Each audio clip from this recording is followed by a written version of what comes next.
Now you may have noticed yesterday there wasn't a My Team upload, and the reason for that is quite simple. I got my first COVID jab and my arm was in a bit of pain, so I wasn't feeling at 100% to record. I could have done most tracks, but the fact it was Monaco, I wanted to be at 100%, and I wanted to really attack this racetrack. So I took a day off. It gives you guys a chance to catch up if you have missed any episodes, and by the way, the previous one, the Spanish Grand Prix, just in case, I'll leave a link in the top right because spoilers are ahead. But today, we're here at Monaco and we have an interview with Will Buxton to jump into, but before that we're going to look at some updates. So for this weekend's race, I've actually gone through the effort of repositioning, reorganizing and making all the sponsors, including our new team sponsor Equinox, look very nice on the helmet, on the gloves and the suit. So we've gone through the effort of kind of rearranging and cleaning everything up a little bit, and it looks a lot more uniform, a lot more consistent and a lot better looking now in my opinion. But not just the helmet, not just the gloves, not just the suit, we also have updated the car livery. So we flipped the red and the blue. So what it was in the first 3 races, it's now inverted. So we've got a bit more red on the front, a bit more blue on the sides, and I've also added the Equinox sponsor to the side of the car, also on the rear wing and also on the roll hoop just above the halo ahead of Lupo Industries. So the car has a bit of an update, a bit of a refresh. So let me know if you guys like it in the comments down below. If you do, drop a like on the video, and I want to hear your feedback. So here she is, the new beast heading into this weekend's Monaco Grand Prix, and just a bit of a facelift to make things look a little bit more tasty. But anyway, let's move into the interview with Will Buxton. Thanks so much for the invitation to your HQ. Let's have a little chat about the team's performance this season.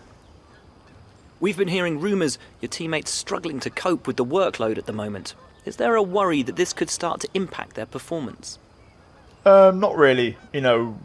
Aaron can handle the pressure. He's part of the team, and I've got no doubts about that. Sources inside your team have described the environment as a pressure cooker, with growing concerns about how much pressure your staff are under to hit deadlines. Care to comment? I don't think there's an issue here. I think ultimately we've got certain goals we want to hit, and we need to try and hit those. Just picked up the latest issue of MXF magazine, and look who's on the cover. What was it like for your teammate working with those folks? Well, I hope he enjoyed it. I'm sure it was good fun for him, but ultimately we've got work to do as a team. Your team's had their first win in Formula 1. Is this a sign of things to come? I hope so. We need to work. We've got to keep going. It's not going to be easy, but we've got a great chassis. I think that's going to be the key area for our car this year, and you might see more coming soon. According to your latest quarterly report, your team is very cash rich. Now, is that a safety net, or are you saving for something expensive? We've got a few things lined up. I think give it a bit of time, and you'll see something special from us very soon. But for now, patience. It's been wonderful to spend some time with you. Best of luck out on track. Now, with the interview done, we jump into the race weekend here at Monaco. So far, you can see first 3 races of the season, 3 points finishes, including a win at the Chinese Grand Prix. And if you haven't seen that one, then I'll leave that one linked in the top right as well, just in case. But in terms of performance, we are neck and neck with Ferrari this weekend and locked in that midfield battle. We also have some more upgrades on the way, a major one for the engine and then a minor one for the chassis. And this weekend, potential of rain for qualifying, possibly towards the end, and also maybe in the race, but I highly doubt it. So we jump into Friday practice at the Principality, showing off the new livery for the first time, and I gotta say, she looks absolutely gorgeous and I really like it. I've actually adjusted the black a little bit as well, made the black a bit darker, so the car's gonna look a lot better, I think, with the matte finish. Now, we had a decent practice. We scored 600 points like we always do. Good consistency there and just constantly picking up those R&D points, and we now move into Q1 and as a whole just into qualifying. Now, I want to mention qualifying is, in my opinion, the main event of the weekend. It's where you earn your money around Monaco. The race is not so difficult because you kind of hit a rhythm and you drive at a certain pace and there's no overtakes. So qualifying is where you leave it all on the line. So you join me at the end of my first push lap in Q1. Now, a couple of yellow flags. I believe that's down to fuel issues for other cars around us. It's not going to get in our way. We crossed the line. We go P11 ahead of Lundgaard behind Ocon at the time. I always planned on going for a 2-lap run. So we've done the first lap. It was okay, not great. Second lap I tried again, but it was a bit scruffy and I wasn't going that fast. Turns out I actually got a bit of wing damage. I actually brushed the wall at the back, so I wasn't able to improve my second lap. So I went out again, fresh set of soft tyres. I also tweaked the brake bias to 55 I took a chance, being a bit more aggressive, and it paid off. We found 7.5 tenths, make that 8.5 tenths now through the final corner, and we set a really strong lap to move up to P13. So not a lot of positions gained, but a big boost in terms of lap time. And again, I went for a cool-off lap, and then I went for a second push lap on the same tyres. And you can see here on this one, I actually managed to improve by about a tenth more. Still P13, but an extra tenth shaved off the time. And that would be enough for us in Q1 to get the job done and move into Q2. So good start to the weekend. Last year we struggled around Monaco big time. This year we're showing good pace. I'm actually using one of the default preset setups for this one. I'm using the maximum downforce one. So if you guys want to give that a go, feel free. So Aaron Barnes knocked out in P22. We're now going to move into Q2. And I tried my luck on the mediums. I knew I wasn't going to get through, but I thought I'd give it a crack anyways. And to be fair, the pace wasn't bad at all. It was actually pretty quick, and the car didn't feel too bad. Ending the lap now, a few yellow flags again, making our way through the final corner. And let's see what this first lap is going to be in terms of reference lap time. And it's going to be a 1:08.2, so only 1/10 slower than our Q1 lap. Then I tried again a second lap. As you can see here, we're just marginally up, but then into the swimming pool, we just clip the wall, get front wing damage, and that's going to be it for our run on the medium. So that's kind of the strat really in qualifying so far. We go for a hot lap, a cool down lap, and then a second hot lap. We now move into my best Q2 lap, and we're going to see on the soft tyres if we can get through. So let's enjoy the lap. Down to turn 1, 4th gear, possibly 3rd, hard on the brakes. Important here to use that kind of brake bias at the rear to rotate the car and really get that car turning sharply up through Massenet. Important here to get a late apex. You want to try and go a bit wide on entry and then pick up a late apex to really open up Casino down to Mirabeau. First gear briefly as you tuck the nose into the crevice, then into the Lowe's hairpin. First gear corner, maximum lock on the wheel, flip the car right, and then into Portier. Second gear again, short shifting to 3rd to clean up the traction out of there. Really important because this is the second longest straight after the pit straight. Then into the Nouvelle chicane. You want to brake at about 90 meters down to 3rd. Important to really sacrifice the left to open the right and straight line the exit to really carry the speed down to the back, which is in 5th gear. We brush the wall there as we go purple in the middle sector into the swimming pool, flicking the car over the curbs. Really aggressive there, taking a chance because the curbs are quite inconsistent in terms of when you hit them, whether they spit you off or whether you stay on the track. And then the final corner, important to get that traction out of here and then keeping it tight for the right hander as we cross the line. And a purple sector 3 as well. We move up to P7, and an absolute monster of a lap is going to bag us a Q3 appearance, our first Q3 of the season, and we just about did it by less than half a tenth over Carlos Sainz. So what a lap. Really happy with that one. Not a lot of pace left, to be honest. That lap was near enough perfect. I don't know if we're going to have anything else left in the tank as we move into Q3. Now you can see it's very dark all of a sudden, and that rain that I mentioned at the start of the episode is arriving. So instead of waiting for the end, I'm going to go for my one and only lap right now on my final set of soft tyres. This time I'll let you enjoy the engine sounds because this lap was a classic.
And there it is, across the line. It's a 1:07.4, quicker than our Q2 lap, only by a fraction.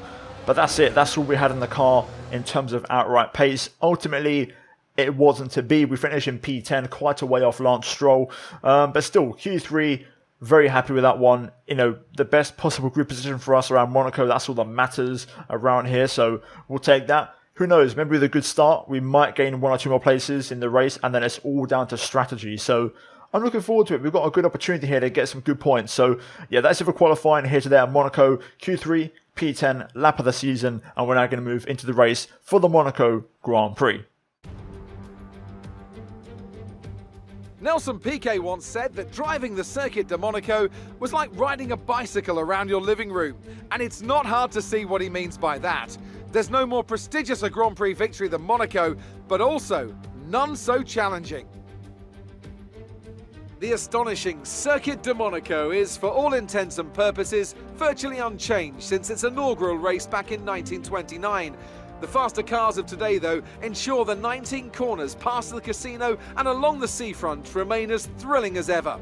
A 2.1-mile lap here takes us around an entire country, yet never more than inches from the race-ending barriers. It's just about time to go to the track for the beginning of the race, but before we do, Anthony Davidson, what types of strategy do you think we can expect for today's event? Well, there's a lot that both the driver and the team have to keep in mind when going into a race. The tyres, fuel, energy recovery systems, the list goes on and on. But I think the key to today's victory will come down to the pit stop strategy. Come in too soon and you might find yourself needing more than one stop. Too late and you're putting yourself at a disadvantage by spending longer on worn tyres. With the race minutes away from starting, here's what today's grid rundown looks like. Lewis Hamilton lines up on pole position, and Valtteri Bottas will line up alongside. Looking at the rest of today's grid, we have Ricciardo, Verstappen, Sergio Perez, and Norris, Leclerc, Stroll, Martinez, and Carlos Sainz, Gasly, Russell, Kimi Raikkonen, and Tsunoda, Giovinazzi, Vettel, they've taken a grid penalty, Nicholas Latifi and Nikita Mazepin, Lundgaard, Mick Schumacher, and Esteban Ocon rounds off the grid. And with preparations almost complete, let's head down to the track. Now the race is off to a good start already, and the reason being is because we start from P9. A grid penalty for Sebastian Vettel means we gain an extra place on the starting grid. So things are looking pretty optimal so far. We're on the racing line as well, which should hopefully help us. Now, in terms of strategy this race, soft to medium, that's what the game recommends. I'll be shocked if we can make a set of mediums last that long, but if we can, then fair play. Now, the real key in this strategy is fuel. Now, we're going to run 1.5 laps less. We're going to go quite aggressive with it. It's quite easy to save fuel around Monaco. Now, that aside, we do have the secondary option of the hard tyre. Now, we will consider this and maybe go for this if we have an undercut opportunity. You know, if we can undercut someone or a couple of cars, then I'll box on like lap 8 or lap 9, a couple of laps earlier, just get the hard tyre on and just try and undercut them and then just hold them back for the rest of the race. So both of these options are pretty viable. It depends on how the race pans out. We may go for an overcut if we can make the soft tyres last, so we'll find out shortly. Either way, it should be good fun from a strategic point of view, and hopefully I'll give you guys 1 or 2 overtakes to cheer about. But anyway, enough waffling, let's get into it. Okay, here we go. Let's see if we can make a good one. 5 lights. And it's lights down, away we go. Oh yes, it's a good start. It's a very good start. We're going to challenge Leclerc and Stroll straight away. Leclerc's going to get back ahead of us as we've dropped down to P8, but we've managed to get Stroll at least, which is something. Everyone behind Stroll's in the hard time. We've run a bit wide through there. Stroll fighting back, but I'm going to get that position anyway. I'm going to wrestle it back away from him and at least lock down P8 for now. Can we go for a little lunge up the hairpin here on Mr. Le Greg on the inside? There it is. P7. Lovely stuff. And that's what we needed in this race, just to gain as many places at the start as possible. So we've done the hard bit. Now we're going to see if we can run at a good pace. We've got Lando on mediums here ahead of us, so we'll see what his pace is like. We may be faster in the initial stages, though to be fair, realistically I probably doubt it. The McLaren is a lot faster than our car at this stage, but you never know. We might be in for a surprise, but so far so good. Car actually feels surprisingly agile considering the fuel that's in, so let's see if we can make it count for something. But right now, P7, that's exactly what the doctor ordered. Let's see now how we get on this race and how strategy is going to affect things. I've got to say, so far, we're actually pulling away from Leclerc, and I'm putting a bit of pressure on Lando, so we may have a bit of pace underneath us here today, this afternoon. So the strategy could be even more key than I originally thought, because Lando's sticking with Perez and Ricciardo here. So we're in this race 100% on raw pace and merit alone, as we unlock a challenge there for the podium pass. Gotta say, the car feels absolutely awesome this race. Really, really good. I think we can do something today. I've got my tyre strategy ready, and we'll just judge it on a lap by lap basis. If I feel like the undercut's the better option, which it probably will be, then we'll go for it.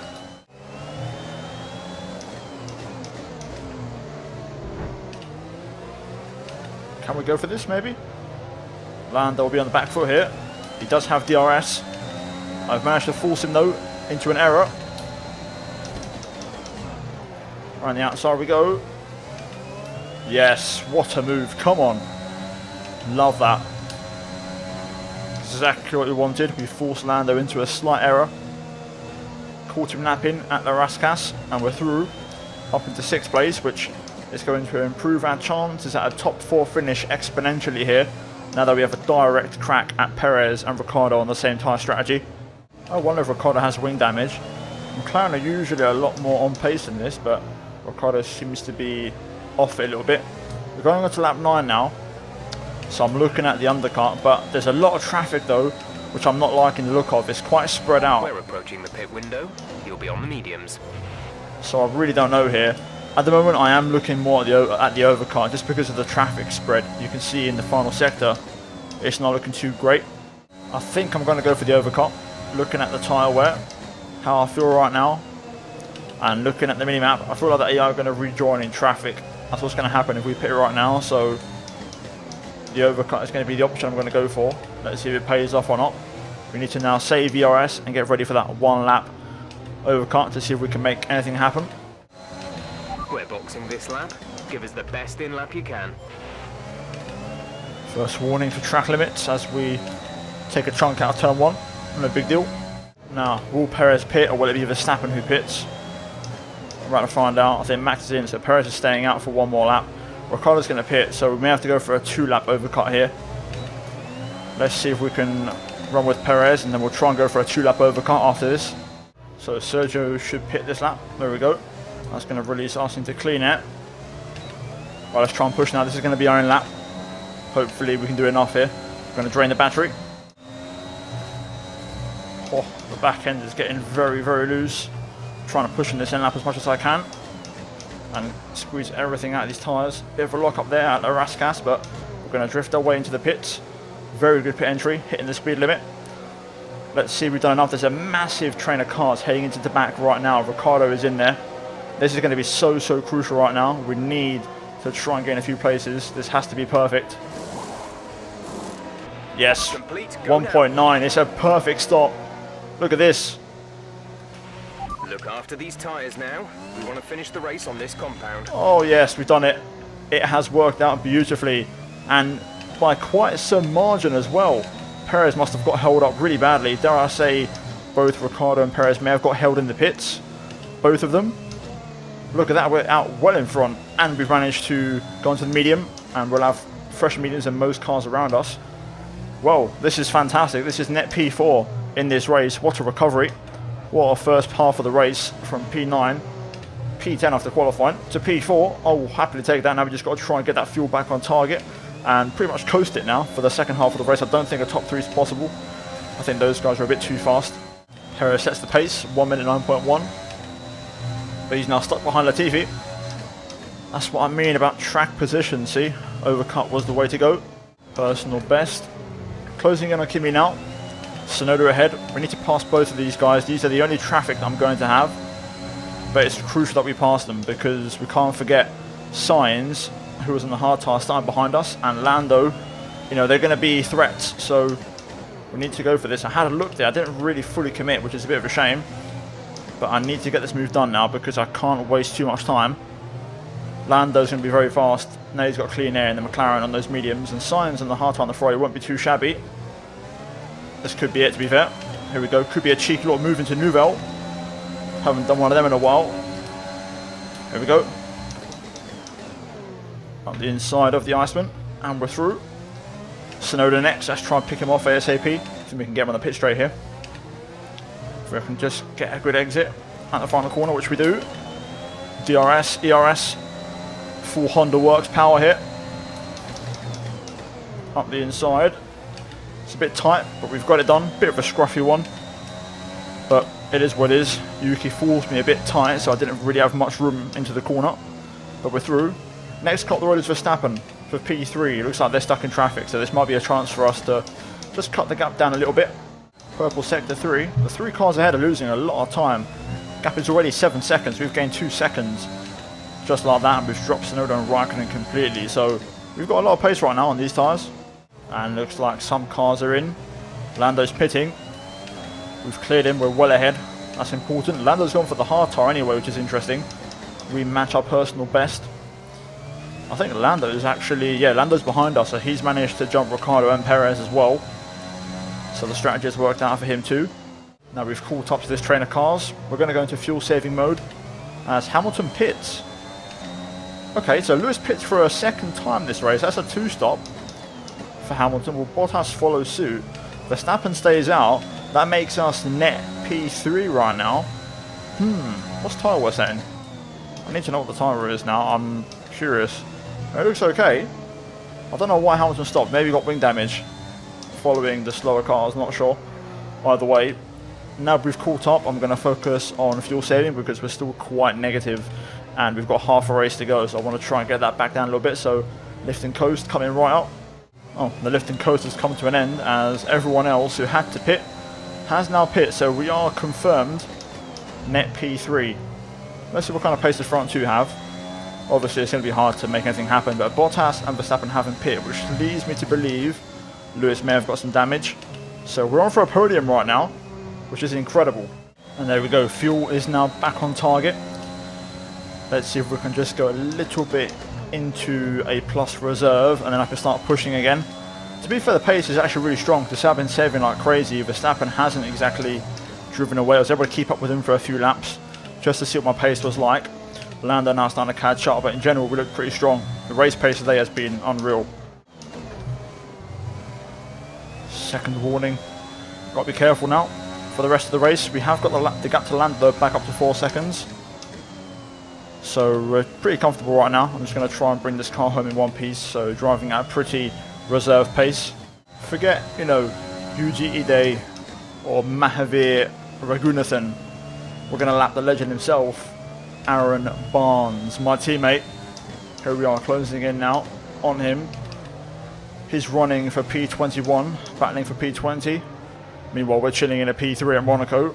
There's levels to this game, but let's see if we can get a cheeky little blue flag waved and he'll see us by. Let's see if we can get him to wave us through on the pit straight. All I want is the legend himself, Aaron Barnes, to let me through. And there it is. Look at that. What a privilege. The man with the exact same helmet as me is going to let me by it. Thank you very much, mate. I appreciate you. And there we go. Lap 39. Last lap of the race. We're going to bring the car home as we close in on Mick Schumacher. Valtteri Bottas will pick up the win. Verstappen P2. And we're going to come through for our second podium of the season. P3 at the Principality. What a race. A royal flush on strategy. Fantastic race. Well done, good finish. You stepped up and achieved what we asked. Good job.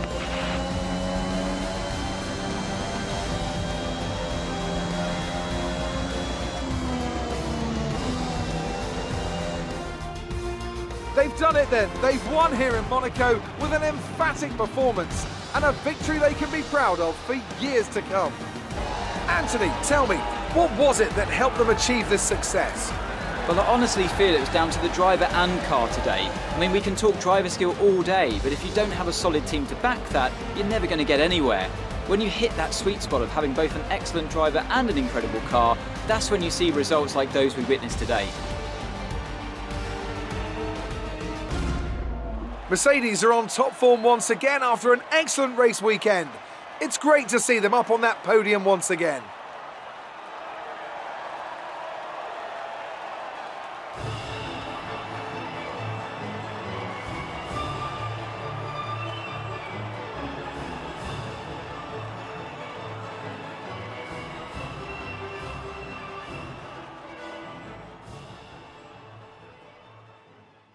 And there it is then, confirmation of a massive 15 points. What a performance. And in many ways, the podium we should have had in the last race. And to be fair, I am really starting to regret that decision in the last race to get a time penalty, because had we not done that, we would have had a win, a second place and a third place to go on top of the PA in race 1. So we'd actually be a lot higher up than where we should be, but still we respond in the best way possible. Podium for us in Monaco, and it tastes very sweet. Bottas picks up the W, Verstappen P2, we finish in third place ahead of Lando and Sergio Perez, who gets the fastest lap of the race. Carlos Sainz P6 for Ferrari ahead of Charles Leclerc, and beating his home favourite, as we have Pierre Gasly in 8th place, Lance Stroll P9 and George Russell P10 for Alpine, scoring a point, so fair play. Lewis Hamilton on the 2-stop, I'm presuming due to damage, finishes P11 outside the points along with Ricciardo, Tsunoda, Raikkonen, Vettel, Giovinazzi, Latifi, Lundgaard, Schumacher, Ocon, Barnes, Mazepin, and that's your lot. No retirements is there, which is quite surprising. We're going to quickly save the replay, and we're now going to move into the drivers and constructors standings, because it's been a solid first 4 races and we are only 19 points off the top. Bottas is the new championship leader, Sebastian Vettel still P2, and we are 2 points behind him and 5 points ahead of Lando Norris right now, so we are looking very decent in the Drivers' Championship. In the Constructors, we are P5, we've lost a bit of ground, Red Bull overtake us here today. Mercedes still out front by 30 points over McLaren, and I think the Constructors is looking a bit more tricky, but still we're holding it down. That P5 is still ours, and we've got a bit of a gap to AlphaTauri and Ferrari currently right now, so let's try and keep it that way. But anyway, that's it for the racing action at Monaco. We're now going to move into upgrades. Now, after the race, no interview, but still a positive weekend. We actually outscored Sergio Perez. Obviously, we missed out in qualifying, but in the race, we managed to pull one back. So the gap is still just 4 points. And you never know, if there's a weekend where Perez has a DNF, that might just help us. Now, in terms of acclaim, we level up to level 12. In terms of team acclaim, not much is going to happen now, realistically, until we sign a new teammate. Elsewhere though, in terms of payouts, Zanetti, we didn't get anything because we didn't do any interviews this weekend. I think I had some after practice, but besides that, nothing major. A few damages here and there, but still a strong weekend. We take our cash up to nearly $18 million now, so we are getting very close to signing pretty much whatever driver we want for the second half of the season.